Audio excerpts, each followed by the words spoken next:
If you haven't read this week's chapter, and you're just here to hear me sum up everything that happened, I would recommend reading the chapter. There's a lot of details, and though I have filled up an entire page of notes, which I will need to, peek at now and then, there's a lot in this week's chapter. So, hello Internet, I am the hero of Julios, once again with another One Piece chapter summary. This week's chapter is chapter 1096, Kumachi. The artwork for this week's chapter is Zoro being upset because he lost in a game of musical chairs to a bunch of chihuahuas. That's pretty much it. We're probably not going to get a cover story for a little while, considering we just had one a few chapters ago. I think I want to say maybe 10 chapters ago, so we're almost due for one again. But anyways, let's get into the chapter itself.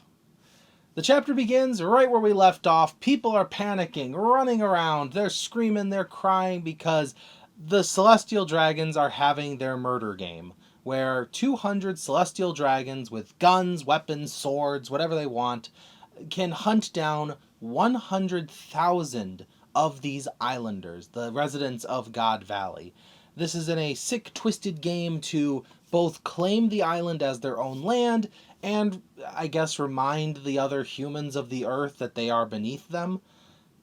Like I said in the last chapter, Oda, we already hate these guys. You didn't have to add this to the plate. Next you're going to tell us they're, cannibals on top of everything. It's kind of dark, but hey, it is what it is.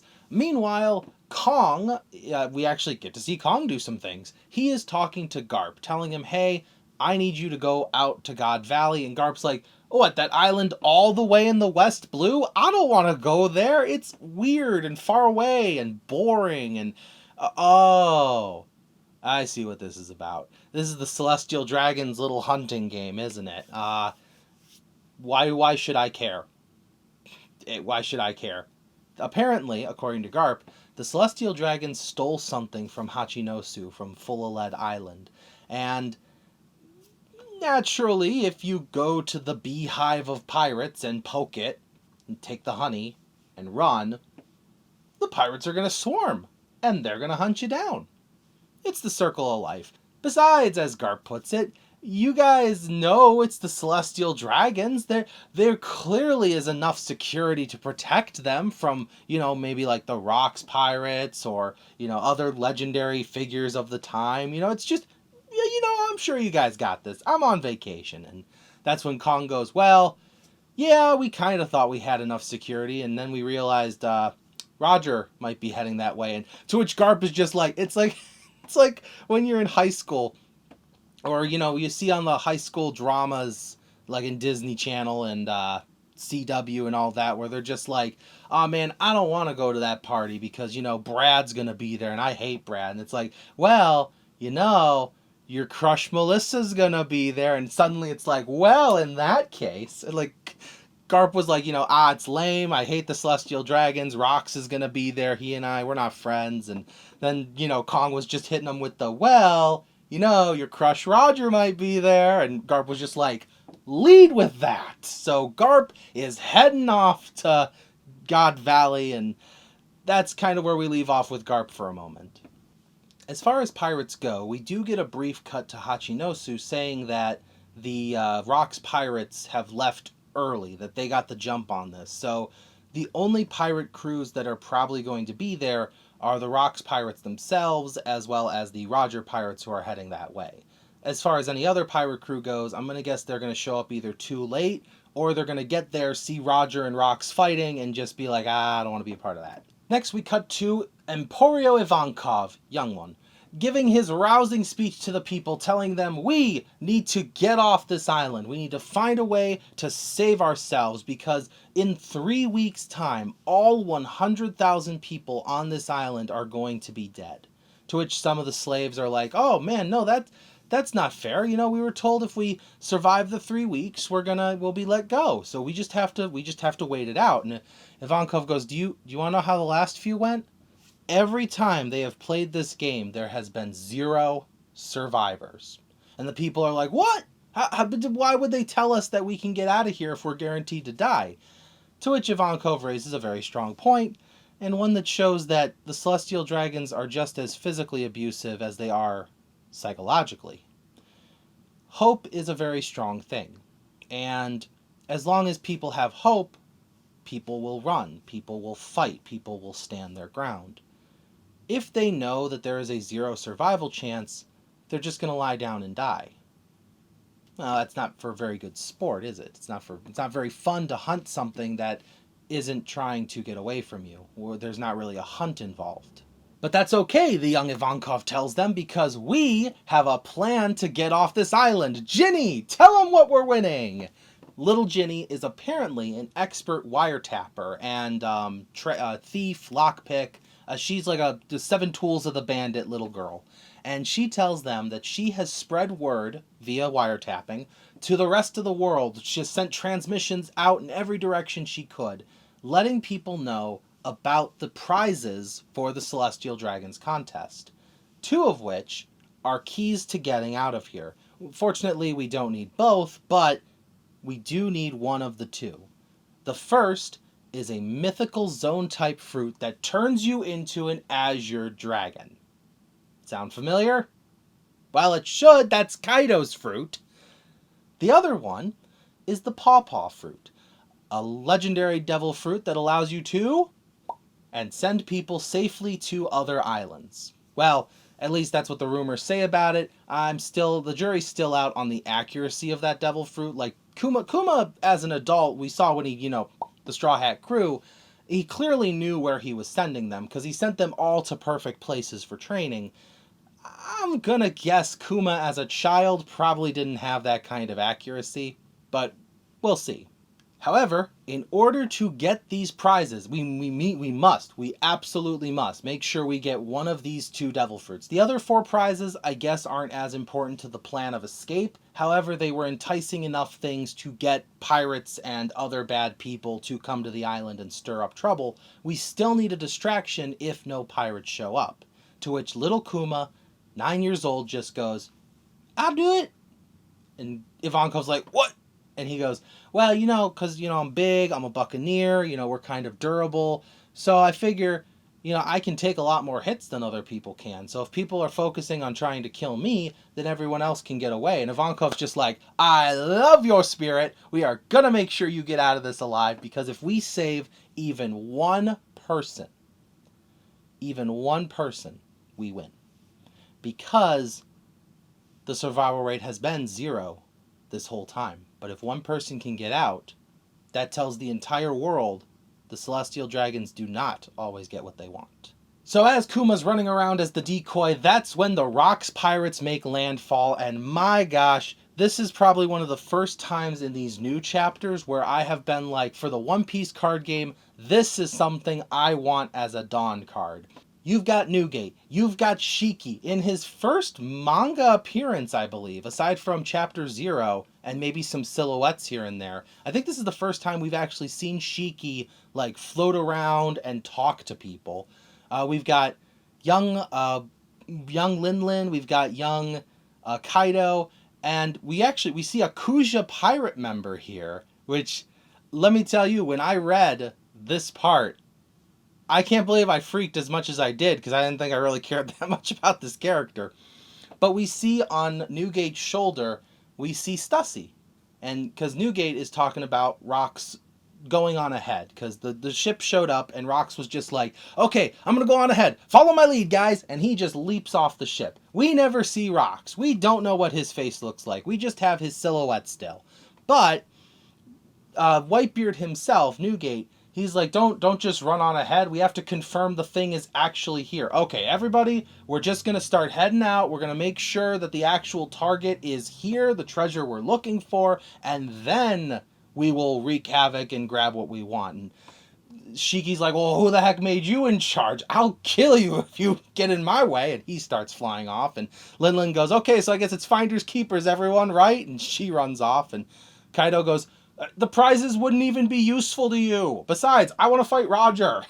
He's running off. And so whatever the Rocks pirates are looking for specifically must be a devil fruit, because it would Kaido saying that it would be useless for Linlin implies it's a devil fruit, because if she ate it, she'd die. So we do see a few panels later, Lin at least gets what she wants in the end.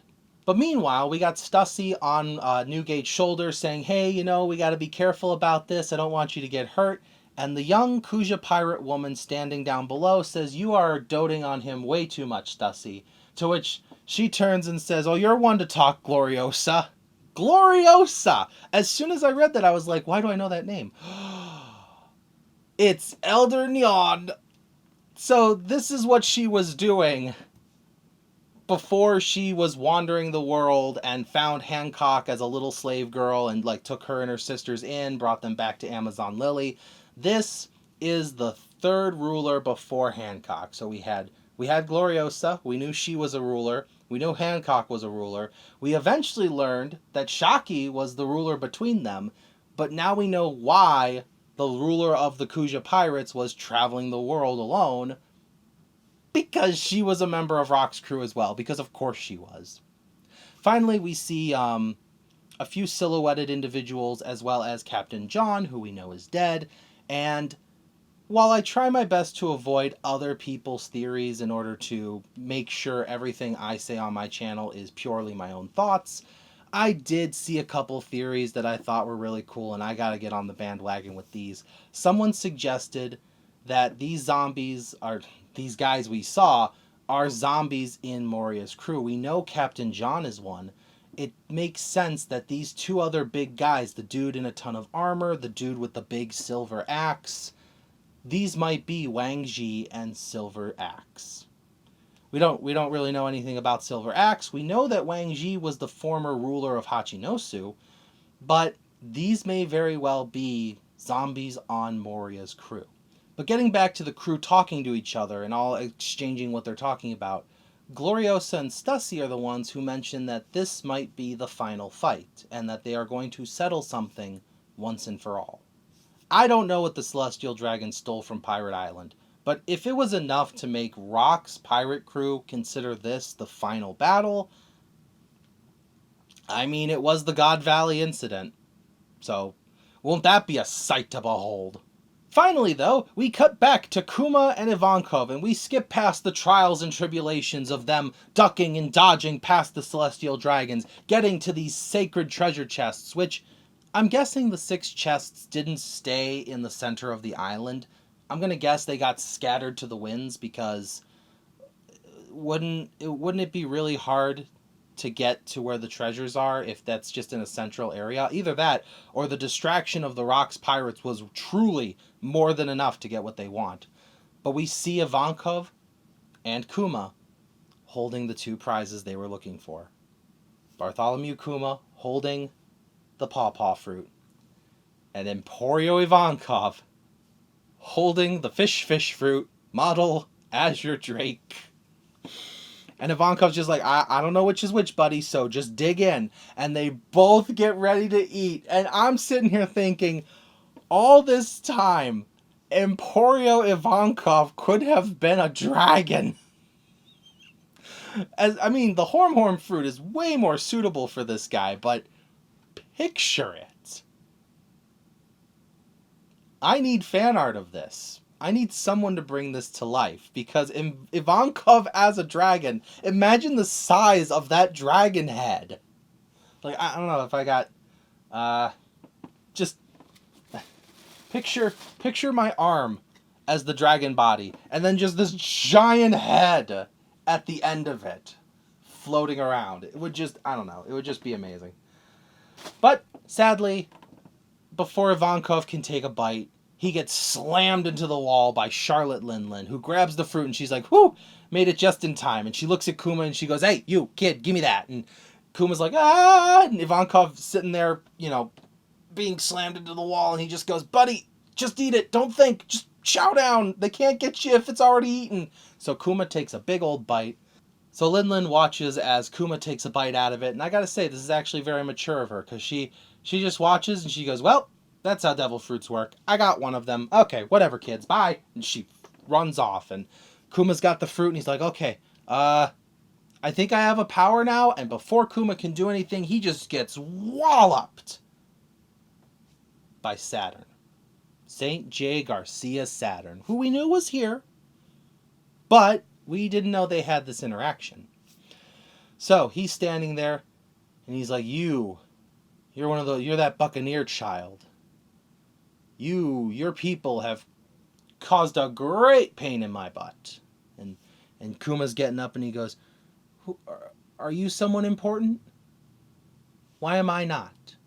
What gives a person the right to be worth more than another human being? Just because of where they were born. And yeah, Kuma's absolutely right. Just because you're born somewhere doesn't mean you are worth less than another. So Kuma's getting up and he tells Saturn what he plans to do. He says, if I can save even one person, I've got the power. I can save people. I'm going to, because I want to be just like Nika. And that's when Saturn gets this, like, the black lines of anger, and he's just like, that is exactly why your people need to be erased. And then we cut away from that. We cut to the like a zoom out of God Valley itself, and we hear, hey, Roger, I didn't expect to see you here. And Rock's responding with, get out of my way, Roger. And that's the last we see of the God Valley incident.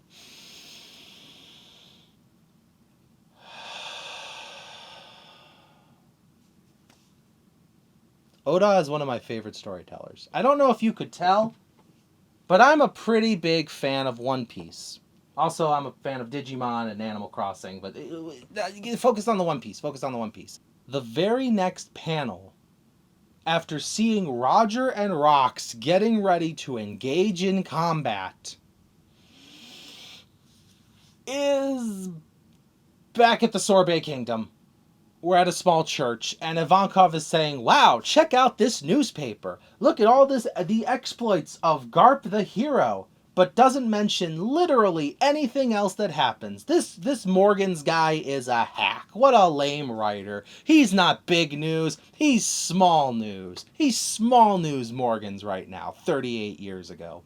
Also, Kuma, why are you praying? And Kuma's sitting there inside the church, and he's just like, I could have saved more people. So I'm just praying for the souls of the people I couldn't save, and I'm hoping I get better at my power, and I could have saved more people. And Ivankov's like, you saved 500? That's a lot for one. You're 9 years old, man. Get it, calm down. You saved 500 people. Now remember, all the way back at the start of this video, when I said just one means they win. Now my real question is, since we cut away from the Jay Garcia thing with Kuma, what happened there? Garcia, takes on his giant spider bull form, and he's like, I'm gonna kill you because you said the name Nika. And what, Kuma was just like, ah! And Garcia just flew for 40 days and 40 nights? Like, what happened? Why can't you show us things, Oda? You and your love of silhouettes will be a heart attack for me. But with saving 500 people, Ivankov gives Kuma a loving term, a loving, I guess, epithet?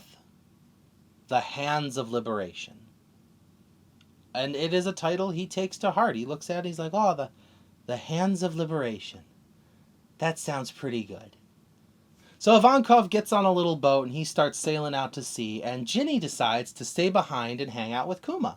The two of them are going to figure out what to do with their lives now that they're free and living in the Sorbet Kingdom. And that's when Ginny tells him, okay, so I am 4 years older than you, which means I have to take care of you. Let's figure out how to feed you, big guy. And she starts heading off, and they chop wood together, and we see Kuma with the little wood backpack that he had when Oda drew him as a kid.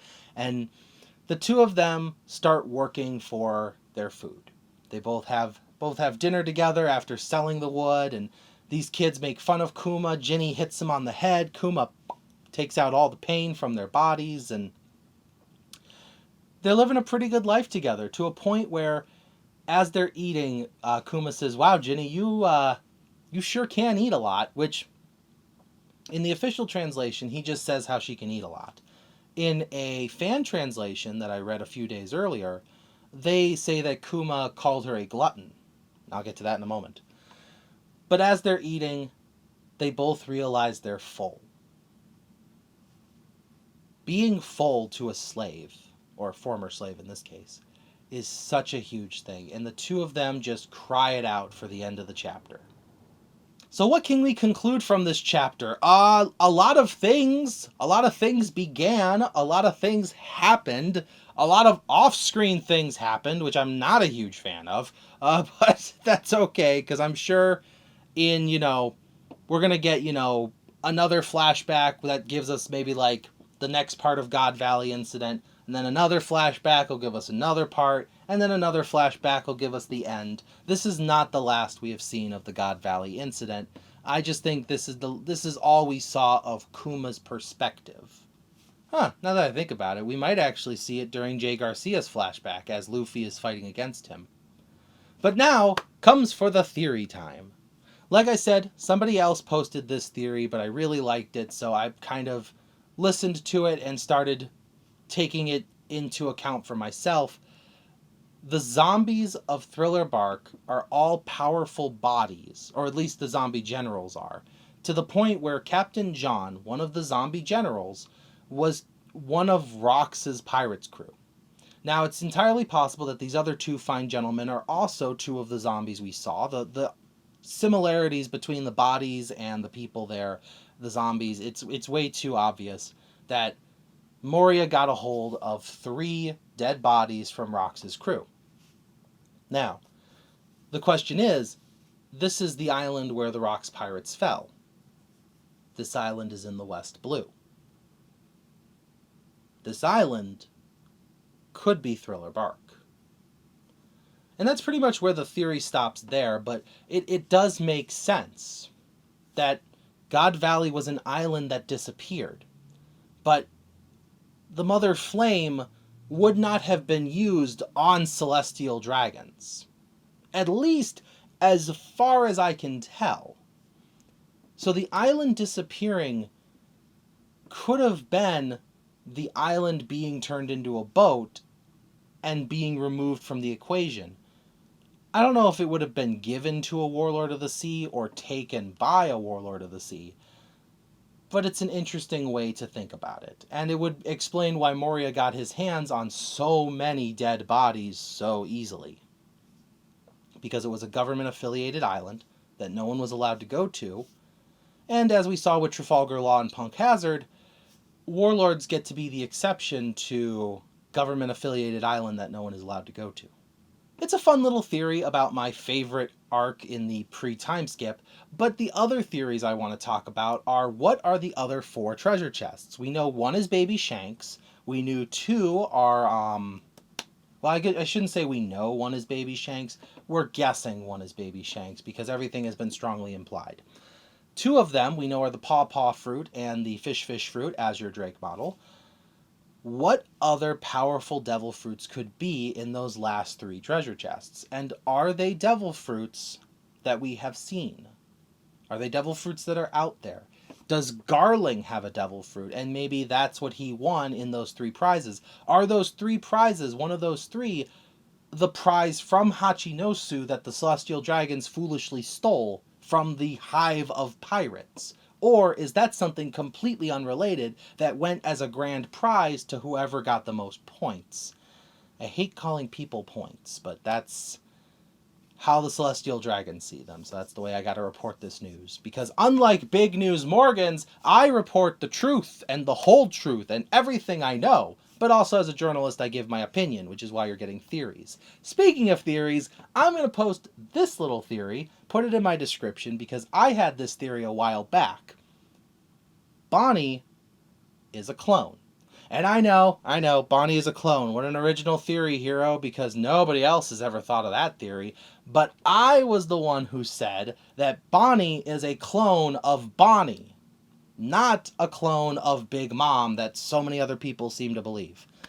I think Ginny grows up with Kuma, the 2 of them fall in love, the 2 of them, try to have a family together. They become the king and queen of Sorbet Kingdom. Something tragic happens to Ginny because Ginny is a character in a flashback that we have never met. So of course something bad is going to happen to her. Maybe because Vegapunk was able to clone Ginny and create Bonney so that Kuma could raise a daughter that would be, his and Ginny's child. It's entirely possible that Kuma's memories tell Bonney that truth. And it might be the reason why Kuma was willing to give himself up as a weapon to the government if it meant Bonney could grow and thrive and in some way bring back Ginny. But whatever the reasons, that's pretty much all we get for this chapter. No break, which is nice, but I think we're still going to be in the Kuma flashback, but no Rocks Pirates, no Garp, no Roger, no God Valley incident. We're just going to see how Ginny's tragic demise inevitably happens because it's One Piece. We're in a flashback and we've met a very endearing character who we have never met in the main timeline.